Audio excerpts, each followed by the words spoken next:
still stands as one of the most unpredictable genres in the medium. When entering this territory, very few characters are completely safe. Whether they were torn apart by monsters, killed off, or met a premature end at the hands of other characters, these are the 10 most shocking and unexpected deaths in horror TV. Be warned, as there are massive spoilers ahead for every series on this list, and with that in mind, I'm Ellie with What Culture here with the 10 most unexpected horror TV deaths. Number 10. Bob in Stranger Things 2. Starting off this list is Stranger Things. As arguably the biggest show Netflix has ever put out, it can chalk up a lot of its success to its great cast of characters. As its second chapter began, one of the more underrated cast members was Sean Astin's Bob. The second season really ramps up in its 8th episode with the monsters rampaging through a hospital. It's a tense and unrelenting chase through the hallways of the Hawkins laboratory. In this desperate moment, Joyce's new partner, Bob, really steps up to the plate. Following careful instructions from scientist Dr. Owens, he's able to distract the creatures and help the group get out safely. The escape appears to have been a narrow success, until one last crawler pounces on Bob. It's a truly gut-wrenching sequence as the action slows to a crawl, absorbing the audience into the horrifying moment. Joyce's devastation is made much more powerful with the lack of sound, and the team has no choice but to leave him behind. Poor Bob has no chance against the beast as it tears into him mercilessly, and this sudden end to his character arc made him a fan favourite. Many took to forums and social media to pay their respects to the lovable character. Number 9. Denise in The Walking Dead Season 6. Much like Game of Thrones, very few side characters make it through The Walking Dead alive. As the series went on, the threat of rival human groups only grew more pronounced. Things really started to get dicey in the 6th season. Having established themselves in Alexandria, Rick's group befriend many new faces, including the local doctor Denise. In the 14th episode, Denise pauses on an expedition to express herself to Daryl and the others. She's tired of being put down and viewed as a tool by others. The conversation pushes on for almost a minute and it seems to be swaying Denise's friends. That is, until a crossbow bolt from Dwight lands with a devastating impact. The weapon's silent but deadly efficiency is taken to its most grim conclusion as it pierces through Denise's skull and out of her right eye. What makes the moment even more grisly is how she tries to finish her sentence. It's a death so abrupt that it takes the body a second or two to register the impact. Being a key doctor in the community of Alexandria, the sudden death of Denise deprives the town of a valuable skill set. It's another abrupt moment that shows Negan's saviors are not to be trifled with. Number 8. Captain John Franklin in The Terror. Next we have a criminally underrated series that had a limited release on several platforms. The Terror arrived on our screens in March 2018 and took many audiences by surprise. The original novel by Dan Simmons takes this mysterious expedition and adds a horror-based twist. Laying the groundwork for a 10-episode series, we follow HMS Erebus and HMS Terror as they attempt a doomed mission to discover the Northwest Package. The latter is led by Captain Sir John Franklin, played by Kieran Hines. With his face on the front cover, you wouldn't expect Sir John to meet his end so quickly, but the Terror proves that these overconfident Argonauts are no match for the freezing conditions and the monster that stalks their expedition. As early as the 3rd episode, the captain meets a harrowing demise. While organising a hunting party to shoot the monster, it ambushes and slaughters the entire contingent. Franklin attempts to reach safety but is dragged towards a hole in the ice. After biting off his leg, the sailor is tipped into the ice, ironically fulfilling his desire to see below the surface. The captain's early death shows that the unseen beast is much different from the polar bears common to the area. Number 7. ILANA in Lost. It's a bit of a cheat entry, but Lost's implementation of light horror and supernatural elements earn it a spot. Before J.J. Abrams built his name on the mystery box formula, he put together the ambitious, if ultimately disappointing, Lost. Set on an uncharted island in the aftermath of a plane crash, a collection of survivors are forced to survive against hostile natives, natural hazards, and an elusive smoke monster that lurks in the jungle. Unfortunately, Ilana's time on the show was short-lived, as in Season 6, she goes out with a bang. It's a seemingly simple conversation between characters as she packs some dynamite before heading on an expedition. Unfortunately for our heroes, she's the last person you'd want to handle some deadly explosives. Without warning, ILANA drops the bag of dynamite on the ground and triggers the sticks prematurely. One of the more underused characters in the show is gone in an instant. The reactions to this sudden death range from shock to pure hilarity. Some felt it added to the show's unpredictable events, and others thought that the writers took the easy way out with a character they no longer needed. In any case, it's still one of the quickest deaths in small screen history. Number 6. ALLISON ARGENT in Teen Wolf. This series was inspired by the 1985 release of the same name with Michael J. Fox, but takes things in a darker direction. From the get-go, the fanbase latched on to leading man Scott McCall and his love interest ALLISON ARGENT. With McCall being a werewolf and Argent a werewolf hunter, you'd think they'd be at each other's throats. Instead, the opposite occurs as the two become lovers for the first 3 seasons. Scott's physical prowess and ALLISON's skill in archery made them a dynamic duo who could take on anything. Also, audiences believed. They tackled many supernatural threats as the series went on. Once Teen Wolf reached its 3rd season, things started to get dicey for the cast of characters. In the penultimate episode, Insatiable, the team get into a claustrophobic fight with the Warriors of Oni. ALLISON saves Scott from getting sliced and diced, only to be suddenly stabbed herself. She professes her love to the lead protagonist before dying in his arms. Ultimately, ALLISON's passing was a critical moment for the series, one that brought many viewers to tears.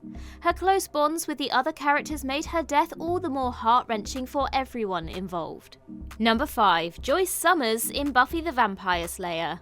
Easily one of the biggest cult hits of the 90s, Buffy the Vampire Slayer was the product of Joss Whedon and Mutant Enemy Productions. In many ways, it set the blueprint for many supernatural dramas to come. The show was a brilliant blend of horror-focused action and more tender human drama. For some time, audiences had gotten used to Buffy taking down monsters and saving the day. Yet there are some things Buffy is powerless to fight against. Deep into the series, it hammered this point home more and more. In the 16th episode of the 5th season, things took a shocking turn. Immediately as the episode opens, Buffy enters her mother's home only to find her lying motionless on the couch. She moves from uncertainty to denial, eventually tipping over into crushing grief. Joyce was mostly disconnected from her daughter's vampire fighting efforts, and this made the opening all the more horrifying. With this bold writing and Sarah Michelle Gellar's phenomenal performance, Joyce's death from a brain aneurysm marked The Body as one of the finest episodes in not just its series, but the entire small screen library. By having the reality of death play a major role, the character's departure had a massive impact. Number 4. Rita in Dexter. Taking on the often overlooked perspective of a serial killer and making it a guiding focus, Dexter's unique take on a popular subgenre of horror made it very engaging to audiences. With its high view count and a strong performance from Michael C. Hall, it became the most successful series on the Showtime channel. By day, the titular protagonist is a bloodstain analyst for the Miami police, and at night he hunts down and brutalizes those who slip through the cracks of the justice system. As he evades the authorities and struggles against his violent urges, Dexter finds himself faced with many adversaries. Many times this puts those close to Dexter at risk. His secret can't stay hidden forever, and over 9 seasons, the tension continues to rise. Rita Bennett, played by Julie Benz, marries Dexter and maintains an emotional bond throughout the first 4 outings. When the sadistic Mitchell learns of Dexter's true identity, Rita is sent away for her own safety. While our anti-hero is successful in killing his nemesis, the villain ends up having the last laugh. Dexter finds Rita dead in a bathtub as the 4th season ends. It's a massive shock that weighs heavily on the protagonist for the rest of the series. Number 3. Nan Flanagan in True Blood.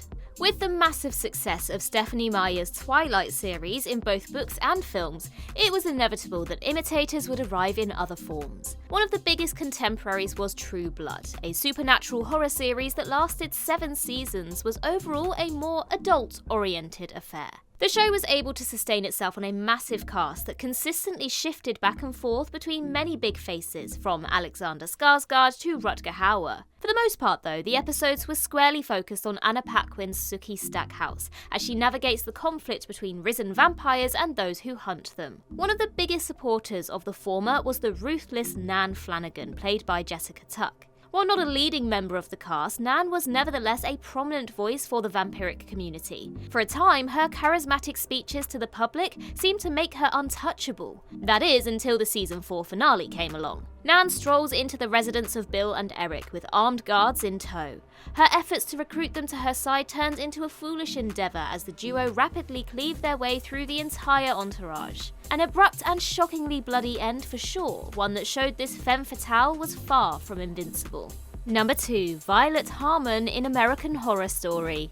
In the early 2010s, horror began to hit the small screen with higher budgets and more focused stories. One of the earlier efforts here was American Horror Story, an anthology series that reached high popularity and reception. As early as the first season, American Horror Story established itself as a different kind of horror show, one that relied on different tales each time.